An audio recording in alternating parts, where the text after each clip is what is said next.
Colin, what are you doing in here? This is my bedroom. My name is Colin Robinson. Hi, Deb. And I am a energy vampire. And he sucks the life force out of you simply by boring you or enraging you. So as other vampires suck your blood for their energy, I simply talk to you and tell you boring stories, and that's how I survive. Allison Jones, who is a great casting agent out there for comedy, called me in and, I did my thing and then didn't hear for several months. I want to say like 6 months, and had completely forgotten that I was even up for it anymore. And my agents called and told me I got the role, and it was out of nowhere.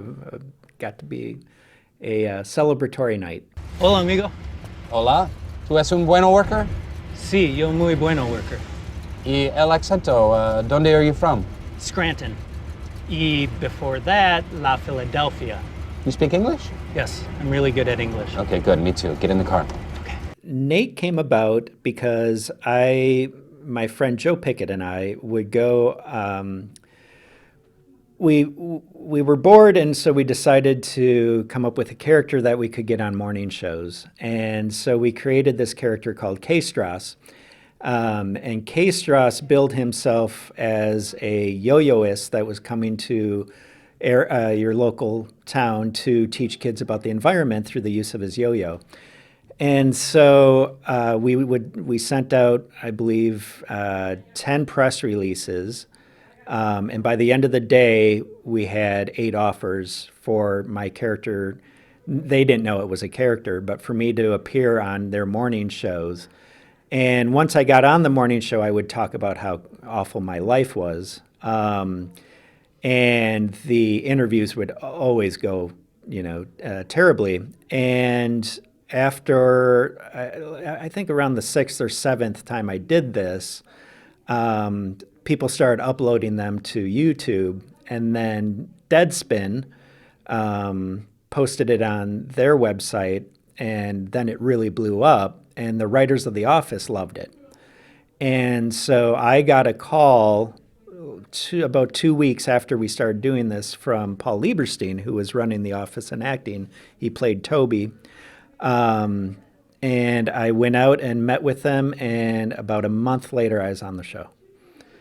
So, and through that, I met my wife, who was currently writing on the show. So it all, came about that way. And so they created Nate, the character Nate, kind of out of my K-Strass appearances. We'll go ahead and show the KQ2 yo-yo move. See, you have the up and down. Okay. Okay, pretty basic. And then... Oh, you're right? Yeah. Okay, let's see it. What part of the inspiration came from just being annoyed that, watching these morning shows, that they acted like it was news or newsworthy, and it was all just shilling. I mean, they were all just selling bridal bouquets and a new workout video or some other, ridiculous thing, and they're acting like it's, this is good for the community, this is newsworthy, and it never is. And so we thought, well, why don't we just go on there with the most ridiculous idea and see if we can make our friends laugh. When the segment would wrap up, were you guys usually like, okay, bye, and then just left, or would No, it was always just me. I would always go alone, and no, I was always in character from the moment I got in to the moment I got back in my car. And that was just so I didn't feel like a jackass, I think. As long as I was playing a character, I had this like weird safety net, But it was always the cameraman who would have to come up and grab my microphone, and I would always be like, "Oh man, that was awful." And without fail, they would go, "No, it was okay."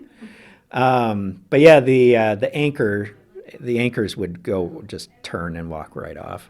They didn't want anything to do with this idiot that just appeared on their show. The big rock? No, I said, he goes, snakes. I hate snakes. I hate the No, but snakes! there's like a scene with a big boulder that rolls. All right. That's what you need. All right. I thought, Mark, you'd be a little more on the... Right as I was doing that, Greg Turkington, who does a stand-up character, Neil Hamburger, asked if I wanted to go on a little tour with him throughout the Midwest while I was still living there. And so that's how I got to know Greg. And then when I got to LA, I partnered up with Tim and Eric to produce a TV version of K-Strass that never worked. And that's how I became good friends with those guys. And then On Cinema came about at a lunch. It was all three of us, and we just were talking about, movies in a really, really dumb way. And Tim and Greg really took that and built it into something, that could sustain itself. And then brought me in as this weird friend of Greg's. Hi, hello. My name is Pryce. Actually, that's not my name, but I have a nephew named Pryce. I've always kind of liked that name. Anyway, we're not dealing with names today. You can tell me or not tell me yours, or a fake one is fine. If I need to talk to you, I'd prefer something other than, hey, you. Yeah, that was, again, an audition. And I actually had auditioned for a different role in the first season as the local city council guy was what I originally auditioned for. I didn't get that. But then when they had this character, they called me back in, and that's how I got that role, which was, as a Breaking Bad fan, was really incredible to work with those guys. My first scene was with Jonathan, who plays Mike Ehrmantraut. And I almost had like an anxiety attack because I caught myself acting with this character I've watched so many times and really admired. And so there was a moment there that I was a little wobbly. But then my confidence grew when I got the Hummer, as I think all people's confidence grows when they get a Hummer. And I think that's why people buy Hummers, is because they have such high confidence. Well, I'll be. Merry Christmas, Mr. Mitchler. Again. What brings you gents out so late? Well, Numbnuts here forgot his kid's presents in Chi-Town. That's funny. Haven't heard that one in quite some time. It was a great education because the script was so funny, and the cast was great. It was Tim Heidecker, Robin Williams, Joel McHale, Clark Duke, just some really, really funny people. And gosh, it just became so dumb and such a kind of just a milquetoast movie that yet it was supposed to be really, have a really interesting point of view. And it was the financiers that screwed it. They had their own agenda, which was more of a religious agenda, and yet they bought this script that was like, Bad Grandpa or, and just made it really, really boring. But I do remember everyone was very, very lovely, and Robin Williams was one of the nicest people I've ever met. Attention, everyone! We have a very special treat for you. It's a musical reimaginactament. That was the first voice I ever did for animation.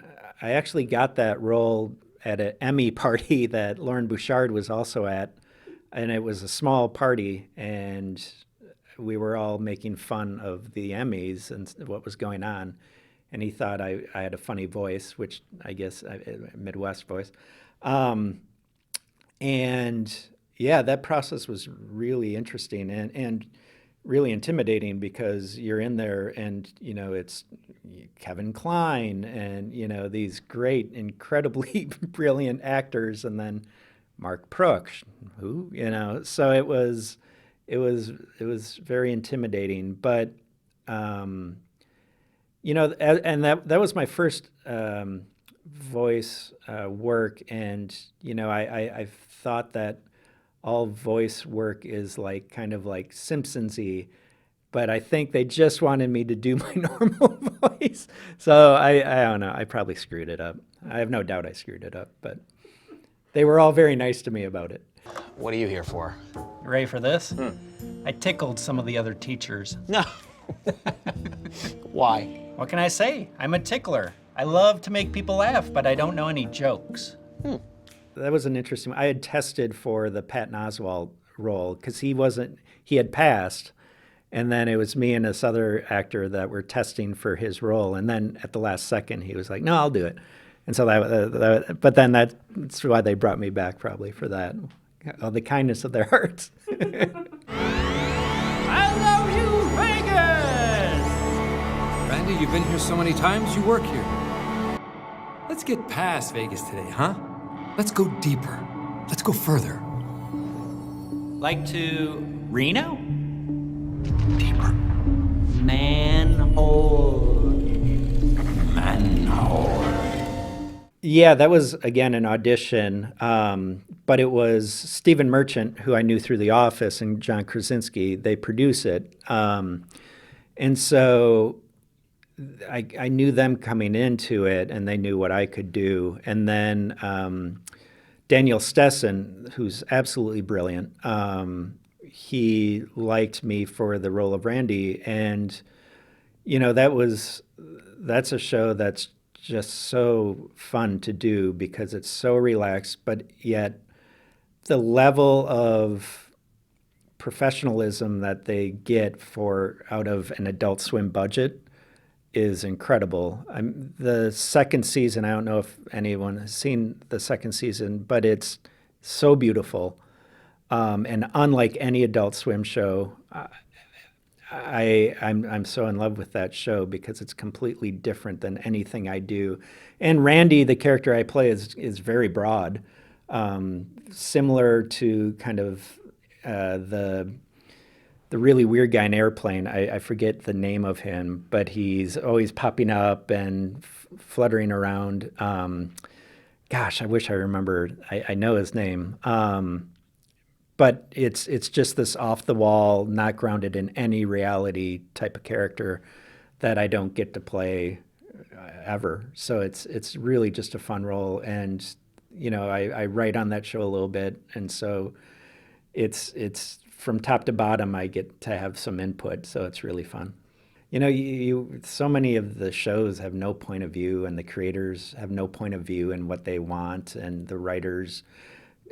you know, it's just a day job for them on so many shows that are out there nowadays. The content is king, and quality takes a back seat to that oftentimes. And so to find people that really have a point of view and have such incredible talent is rare. And so I've been really lucky with the shows I've been on because they're people that know what they want and have a real artistic bent to them. I got into this game so late that people were like, do you want to change your name? And it's not the 1930s. Like, I don't need to change my name. I'm not a lead star actor, you know.